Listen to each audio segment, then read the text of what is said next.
Hey, what's up guys, I'm from BSc Tech. In today's short video, I will be explaining two things. The first one is how to do a forced shutdown on iPhone 8 or 8 Plus, especially when your phone is stuck on boot loop. That could be due to several reasons. You performed a brand new flash and the process is interrupted, or you have gone through a bad iCloud bypass and the phone is stuck on the boot screen logo.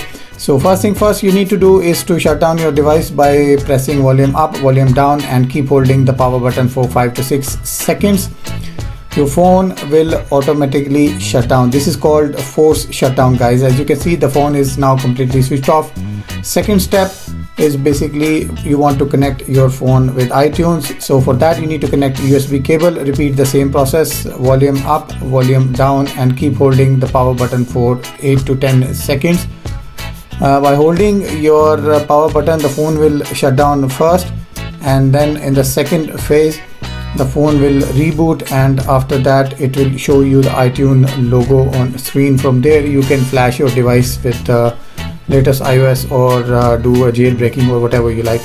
So that was it for today's video, guys. Thumbs up, subscribe, like and share, and stay tuned to my channel. Thank you for watching. Bye bye.